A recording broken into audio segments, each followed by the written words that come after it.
irmãos?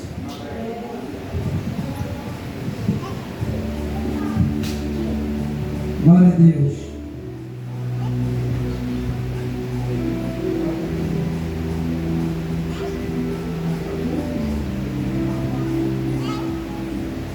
Amém? Irmãos, a Jacilene pôde estar com as filhas, porque nós temos conflito aí nos bairros, que ela falou lá no bairro dela, está tendo também. E tem lugar que às vezes a pessoa não pode nem sair de casa. Amém? Você tirou o pastor. Louvado seja o nome do Senhor. Esse aqui é o capítulo 14, versículo 14.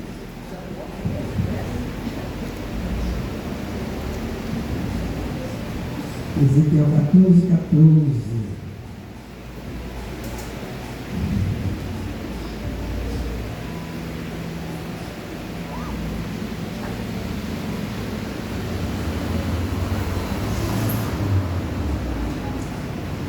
Ainda que estivesse no meio dela estes três homens, Noé, Daniel e Jó, eles, pela sua justiça, livrariam apenas a sua alma, diz o Senhor Jeová. Louvado seja Deus. Pai, a voz ela é minha, a palavra ela é sua, e que o Senhor possa falar conosco nesta noite, no nome de Jesus, que o Teu Espírito Santo tenha liberdade, nos dê entendimento daquilo que vai ser ministrado, no nome de Jesus. Glória a Deus, irmãos. Irmãos, durante esses dias de culto, nós mencionamos algumas pessoas, da história bíblica, que foram pessoas que agradaram a Deus. Nós já pregamos sobre Noé, um homem que na época dele, a Bíblia não fala dos filhos da mulher, fala dele, que Deus achou graça em Noé, e foi Noé que foi levantado para construir a arca e para avisar o povo do dilúvio, 120 anos, pregando e construindo, mas ninguém deu crédito. Aí Jesus vem lá em Lucas 17, capítulo 17, versículo 26, 27 e 28, Jesus dizendo que nos últimos dias vai ser igualzinho o dia de Noé. E aqui esse texto que nós lemos, Deus ele trazendo justiça à nação. Se fosse nos dias de hoje, algumas pessoas podiam dizer assim, irmão Marcelo, mas na época de Abraão, quando Deus ia destruir Sodoma e Gomorra, ele não perguntou para Deus se tiver 50 justos. Não, por causa dos 50 eu não vou destruir. Até cair 10. Se tiver 10 justos eu não vou destruir. O povo sempre teve argumento para querer fugir da justiça e do juízo de Deus. E eu vejo aqui, é como se as pessoas quisessem fugir do juízo, mas não tem como. No tempo de Jeremias avisando que a Babilônia ia vir, que o povo ia ser levado cativo, eles riram, prenderam Jeremias, jogaram no calabouço, jogaram numa fossa. Não acreditar, e aconteceu. E o rei da Babilônia, irmãos, Nabucodonosor, ele não veio uma vez só, ele veio 3 vezes. Na primeira leva foi Daniel, na segunda leva foi Ezequiel, e na terceira leva foi o restante que estava em Israel. Foi levado para o cativo. Não só Jeremias, mas nós pregamos aqui também sobre Abacuque. Abacuque vendo a fome, a miséria, vendo as pessoas cada vez mais se afastando de Deus e sabendo que o juízo de Deus ia vir, era como se Deus tivesse calado para Abacuque. Mas depois vem a resposta de Deus, e ele mesmo abre a boca para dizer a palavra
Daniel, Deus achou graça em Daniel. Jó, Deus achou graça em Jó. E se esses três vivessem naquela época, por causa da justiça e da graça de Deus na vida deles, eles não iriam sofrer os danos, a justiça e o juízo, mas os outros iriam sim. Que poderiam dizer também, poxa, mas na época lá, como fez o bezerro, na época de Moisés, e Deus falou, vou matar todo mundo, vou destruir todo mundo. Aí Moisés diz, não, mas se matar esse povo, tem que me matar também. Se for para o Senhor destruir esse povo, que as nações vão dizer de ti, então também me mata e tira o meu nome do livro da vida. Você vê que na época de Moisés, o livro da vida estava lá, ele cita o livro da vida, tira o meu nome do livro da vida. Então tem pessoas que ela quer se apegar na justiça, o ímpio quer se apegar na justiça do justo. Está dando para entender, irmãos? Aquele que está na treva quer se apegar naqueles que estão na luz. Então, irmãos, no dia de hoje não é diferente, nós vemos as mesmas coisas acontecendo. Quando o ímpio, ele precisa de Deus, às vezes ele nem procura a igreja, ele vai procurar o crente. Ô meu irmão, dá para você ir orar lá em casa? Ô minha irmã, dá para você fazer uma visita lá na minha casa, mas não quer nada com Deus. Mas quer ser abençoado por Deus, sendo que pode estar vivendo debaixo do juízo e da justiça. Aí, se você for olhar para dentro da Bíblia, a pessoa, quando ela realmente serve a Deus, irmãos, nós temos o exemplo de José. Nós pregamos sobre José, vendido, jogado no poço, levado para a prisão. Mas lá na frente ele fala para os irmãos dele, olha, tudo isso aconteceu, não precisa ter medo, porque foi Deus que permitiu para a sobrevivência de vocês. Todos os males que vocês mesmos cometeram foi permitido por Deus. Se Deus não tivesse permitido, eu não teria sido jogado no poço.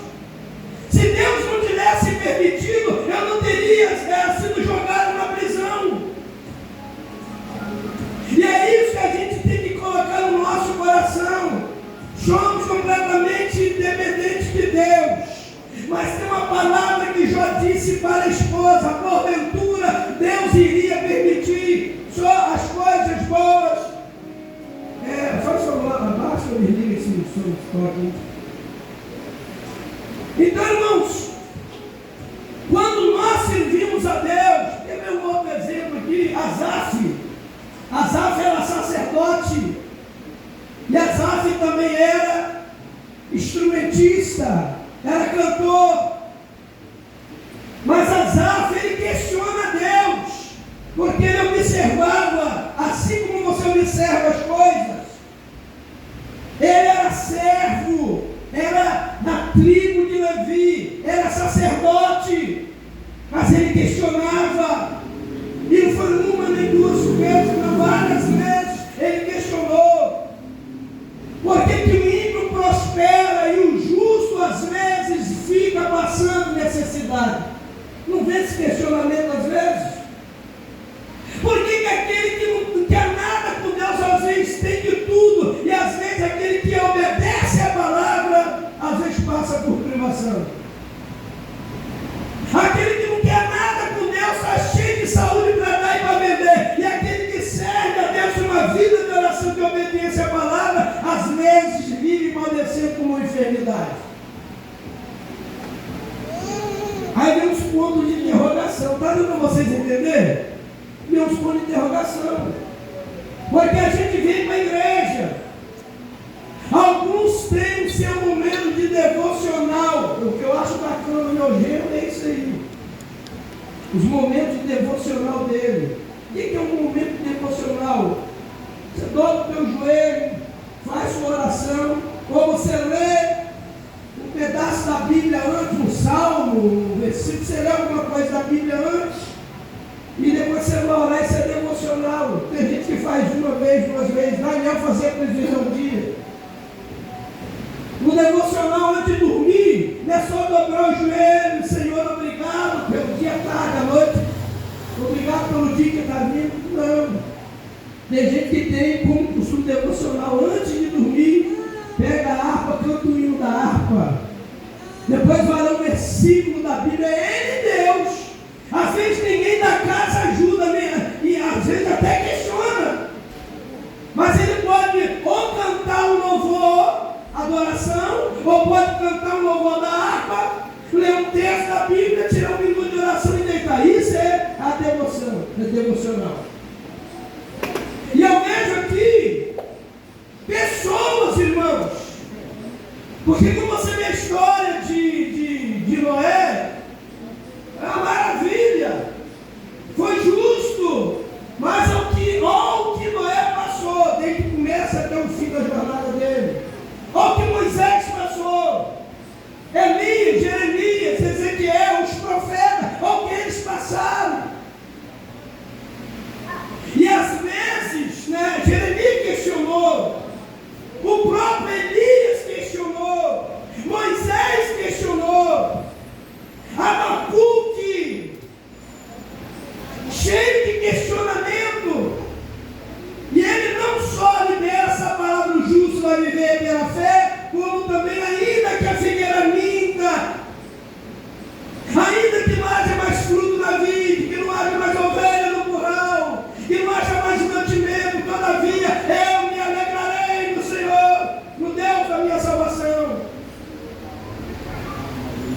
E ele cita aqui, Ezequiel cita um homem que até hoje ninguém descobriu quem foi o escritor. Alguns dizem que foi Moisés, outros não chegam a afirmar, mas aquele eu acho que foi Jeremias. Então o escritor de Jó, ninguém sabe, mas uma coisa é certa, ele viveu na época dos patriarcas. Alguns têm a ousadia de dizer, e que é o que eu também penso, que provavelmente ele viveu na mesma época que Abraão. Só que a história de Abraão é uma e de Jó é outra. Satanás vem de rodear a terra, nem toca, ele sabia, mas ele nem toca, não fala. É Deus que fala, se vem de onde? De rodear a terra. Você tem observado o meu servo Jó? Por que essa pergunta, irmãos? Porque Satanás está de olho em mim e de você, ele está de olho em nós, é todo minuto, é todo segundo, é toda hora. Ele espera uma pressa para ele entrar.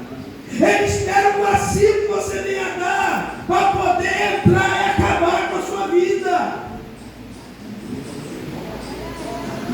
Vídeo rodear a terra. Eu sabia que ele veio, você vê que o diabo ele não fica parado. Ele veio de rodear, eu acho que o planeta Terra é grande.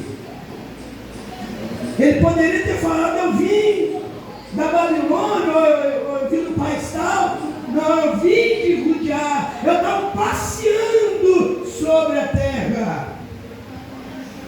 Mas você observou meu servo Jó. Aí Deus, ele está falando de uma pessoa que ele conhece por dentro e por fora. O apóstolo Paulo, em Romanos capítulo 8, ele deixou escrito assim, quem intentará acusação contra os escolhidos de Deus, pois é Deus que o justifica. Quando nós tememos a Deus, servimos a Deus, obedecemos a palavra de Deus, não temos que ficar preocupando com o que fulano pensa, o que fulano acha. A nossa preocupação é continuar com a nossa intimidade com Deus e com a obediência da sua palavra. Essa tem que ser a preocupação. Porque eu sei que a gente, como ser humano, principalmente quando uma pessoa que você ajuda, aí você descobre, não é que os outros falam não, você mesmo descobre que aquela pessoa está te defamando, falando mal de você. Aí você, puxa vida, tanto que eu ajudei, estendi a mão, agora está metendo a faca nas minhas costas. Aí você fica chateado, você fica para baixo, perde a tua paz. Tem gente que perde até a noite do sono. Mas o servo de Deus não está nesse mundo para ser bajulado por ninguém. Quando alguém vem trazer palavras de acusação, o que importa é o que Deus pensa de você, do teu caráter, da tua pessoa, não o que os outros pensam. Mas enfim, irmãos, a primeira palavra que Satanás ouve: observaste o meu servo. Repete comigo: servo. Vamos lá, irmão. Servo. Então a primeira palavra: olha, você veio de Rude a terra, você tem observado o meu servo Jó. Ele não chegou e disse: você tem observado Jó? Não, o meu servo Jó. Servo não faz o que quer, servo faz o que Deus manda.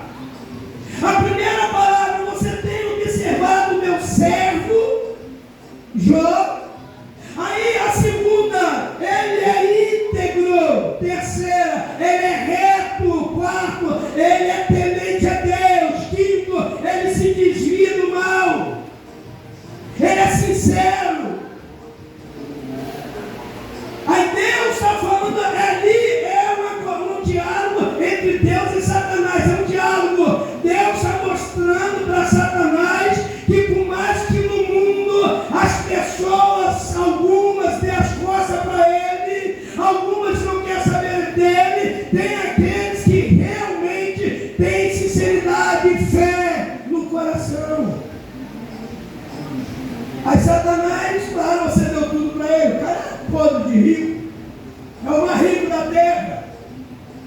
O diabo sempre vai ser um acusador. Olha a acusação. Ele viu que realmente Jó era servo. Ele viu que realmente Jó era íntegro, era reto, se desviava do mal, era sincero, temente a Deus. Ele sabia de tudo isso.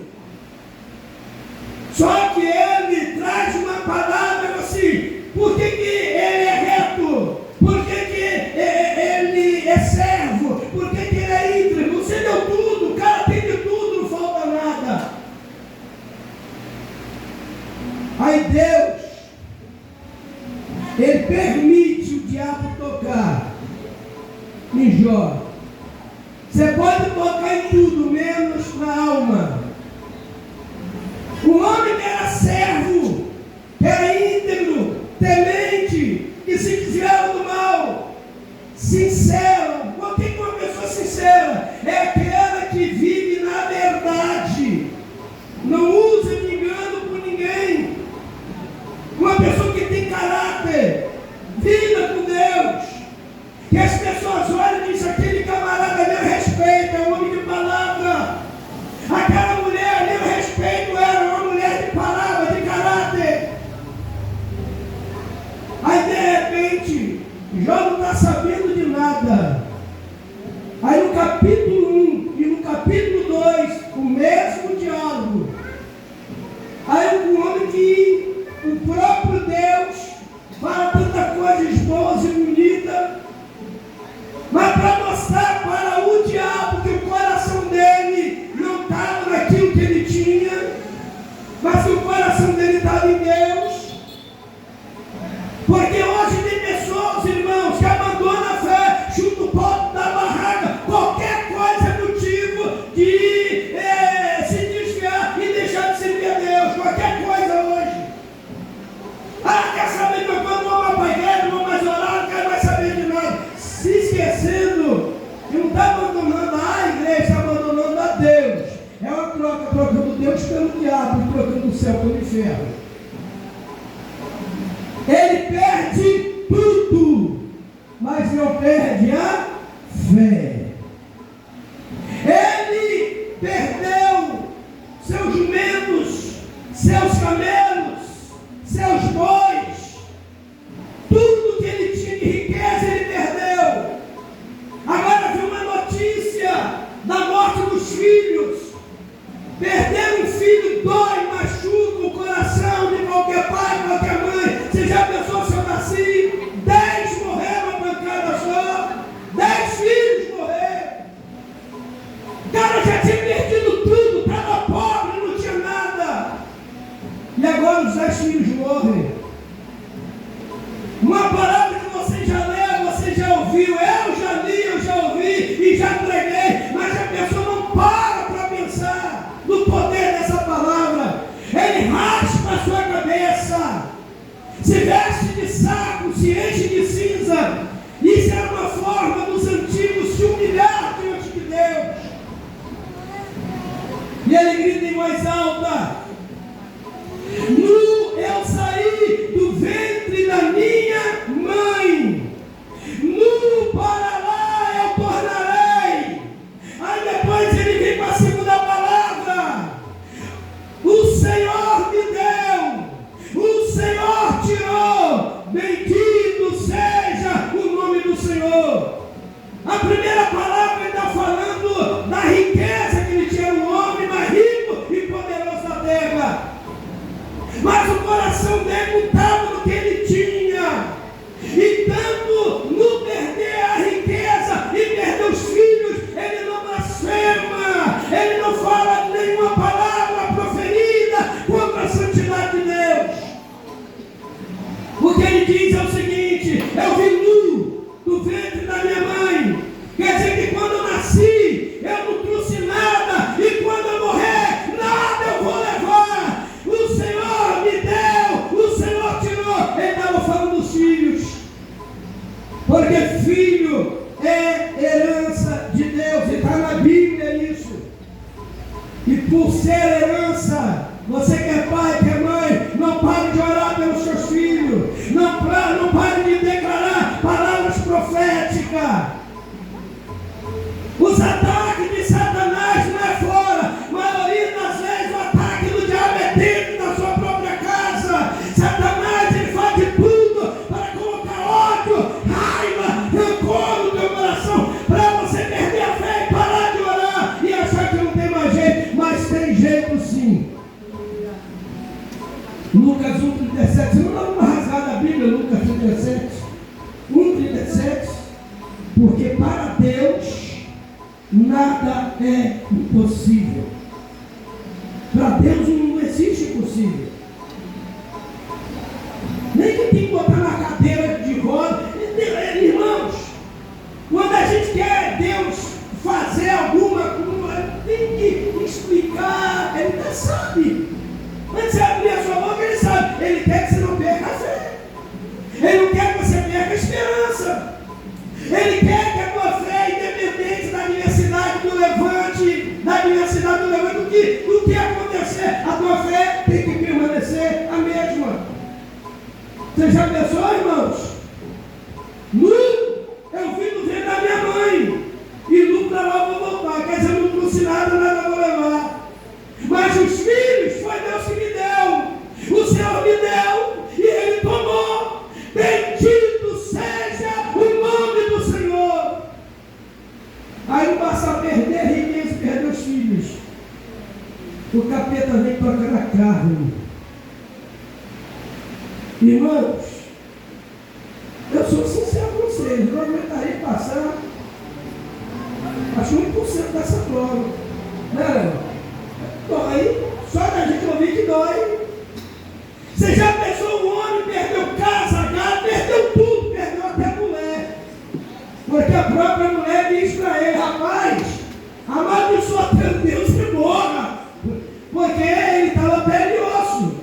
Sabe quem era o amigo de Jó? Um caco de telha, corpo todo ferido. Ele se coçava, sentava-se na cinza, se coçava com aquele caco de telha. Os amigos vinham, se fosse no dia de hoje, os amigos que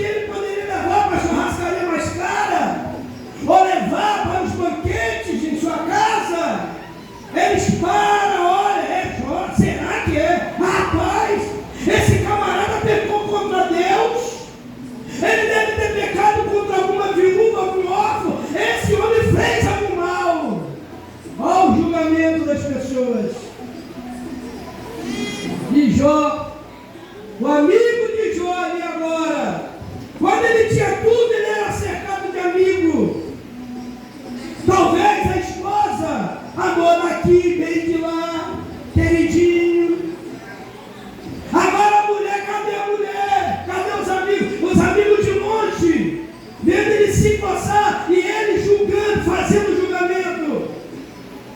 E a mulher que poderia, mas também ela sofreu, né? Porque foi a dor só dos bens.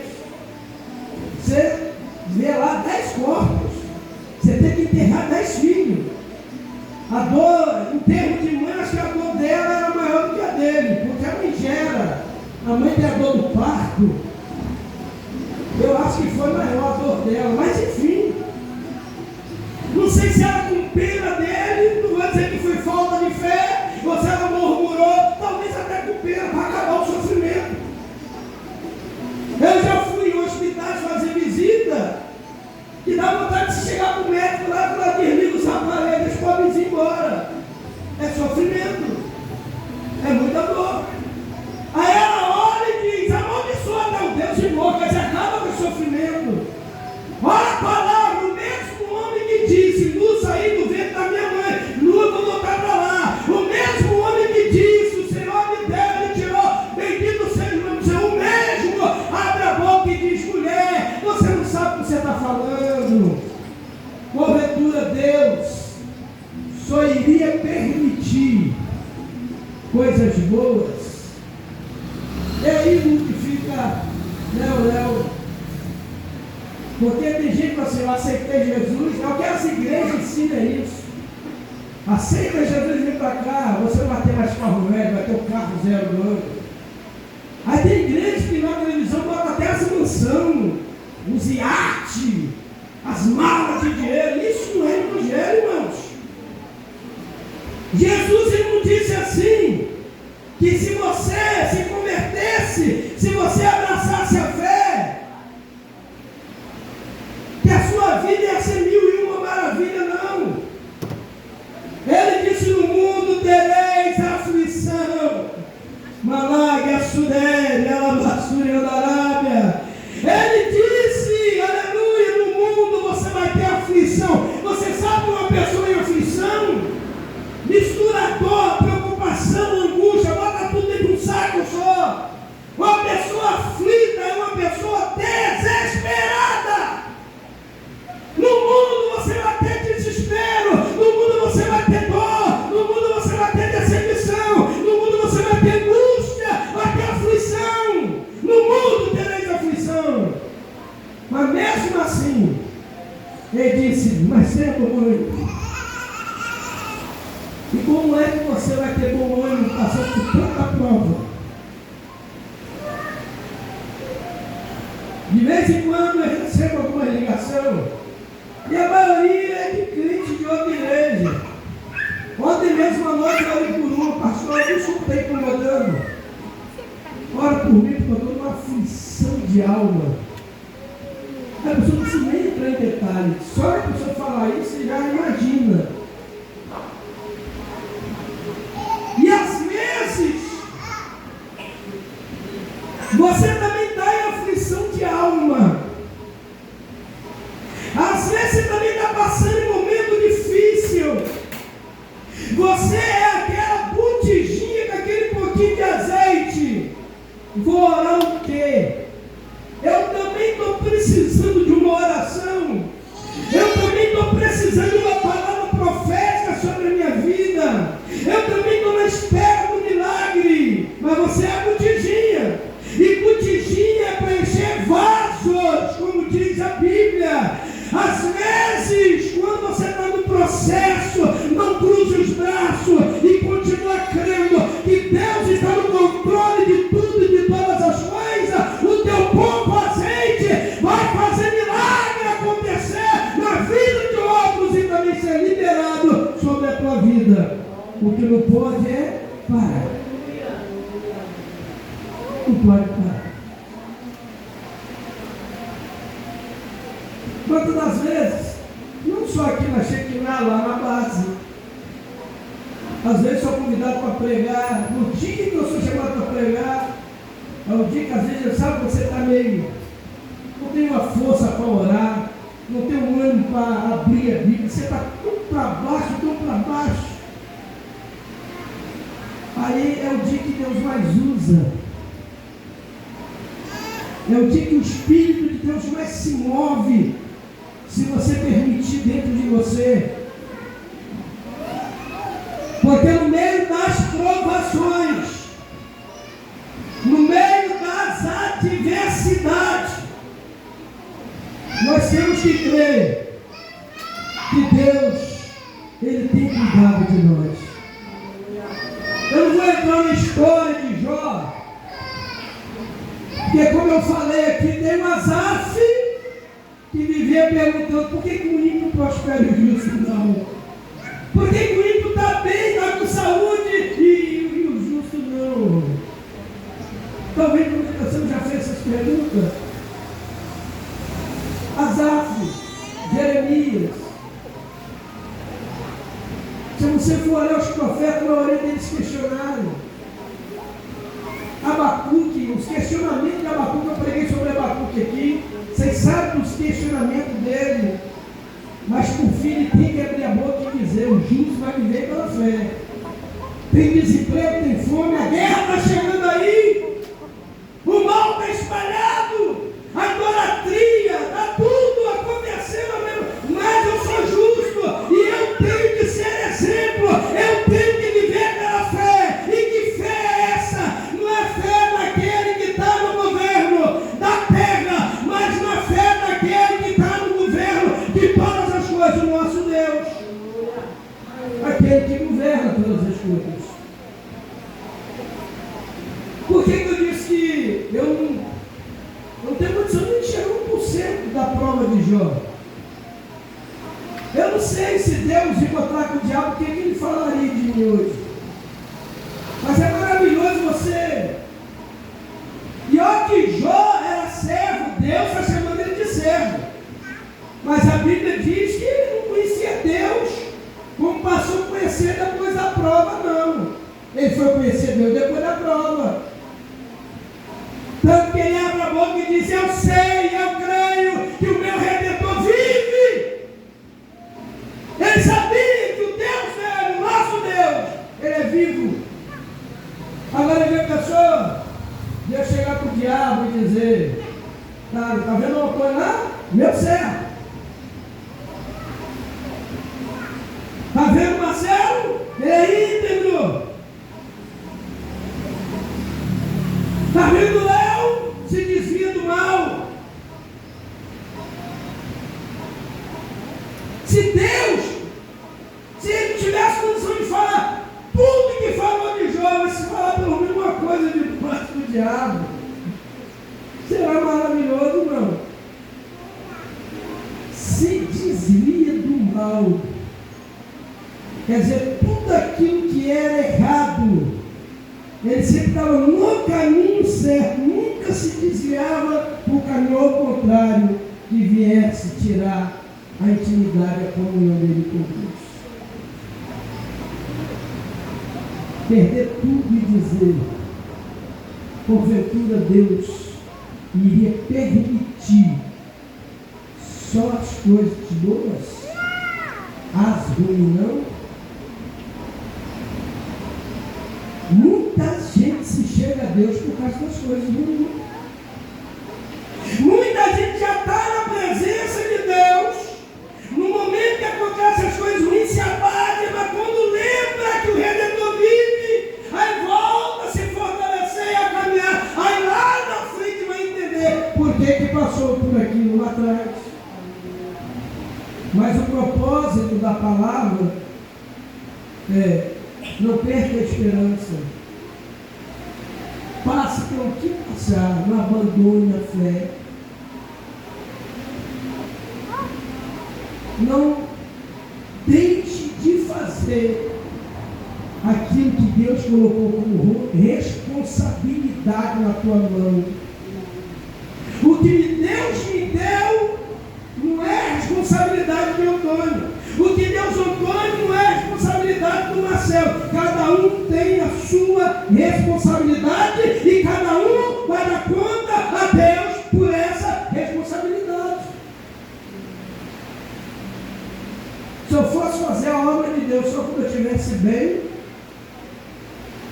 então eu ia ser o que mais ia faltar culto. Porque além de ter as provações da igreja, eu tenho provações dos outros, que às vezes não estou presente ali, mas tem que estar de joelho orando, Senhor, tem misericórdia. Entra nessa batalha, Senhor. Às vezes eu não ligo para você, não oro por você, mas eu estou orando por você. E cada um, por mais que não se abra, não fala, eu sei a batalha que está passando. E se na batalha, se eu e se você não tiver alguém intercedendo, orando, a gente não consegue prevalecer. E se a gente consegue ficar de pé, mesmo não estava naquela caminhada, andando, quase batalhando, e as orações.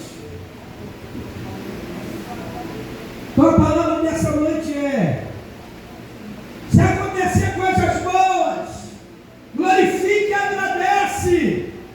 Se acontecer alguma coisa ruim, glorifique e agradece. Porque a Bíblia diz que nós devemos dar graças a Deus em tudo e todas as coisas.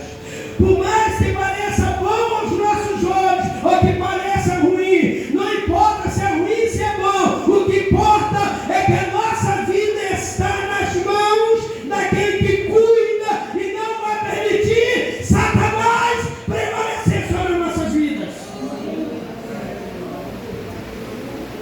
Ele sabe quando a gente está forte e quando a gente está fraco. Aí quando a gente lê a história do apóstolo Paulo, o que mais evangelizou, mais abriu ele, tantos milagres, tantas coisas.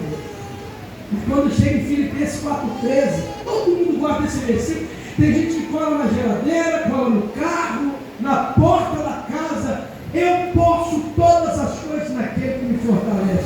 É só o 13, ele não leu o 11 e o 12 não. Paulo está dizendo que eu aprendi a passar necessidade. Apóstolo, passa necessidade, né? Hoje é apóstolo aí com um jatinho de 400, 500 mil. Eu aprendi a passar necessidade, a passar fome, a passar frio. Ele foi apedrejado, foi perseguido, foi preso, só para pregar o Evangelho. É por isso que existe o Filipenses 4,3. De todas as provas, de todos os levantes, de todas as prisões, de toda a perseguição, eu posso todas as coisas. Não é o diabo, não é ninguém que vai me impedir, vai me parar, porque eu posso todas as coisas naquele que me fortalece. Se Jó fosse depois de Paulo, ele ia ficar falando esse texto assim: eu posso todas as coisas, eu posso todas as coisas. Então vamos aprender com a palavra. Que bom que você está aqui. Deus te trouxe. Talvez sem pessoas que não ia estar. Deus te trouxe para ouvir. Bota a mão no seu coração, todos vocês.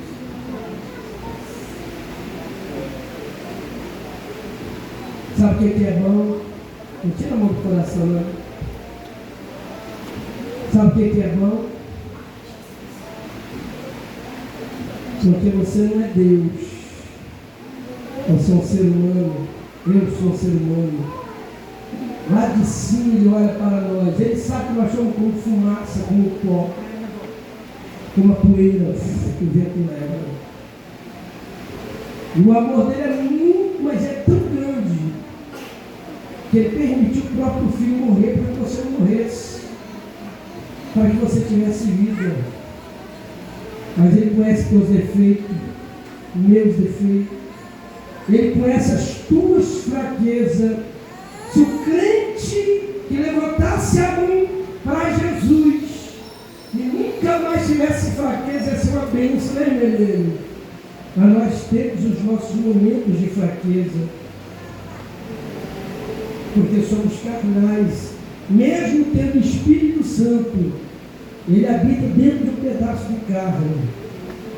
E essa carne, ela tem emoções que muitas das vezes não vêm do Espírito, e nem vêm do diabo. São emoções da própria carne. A gente se entristece, a gente se abate. Uma pessoa que você passou, é normal uma pessoa ficar fraca de fé. Eu falei, claro que é. Se descesse um anjo agora com termômetro, né? Ô doutor, é preciso termômetro, né? Para medir o grau da febre. Se descesse um anjo com termômetro espiritual aqui, está todo mundo igual aqui não, irmão. Temos aqui que o termômetro está quase explodindo, mas tem um que está pelo meio, tem um que não está nem mexendo.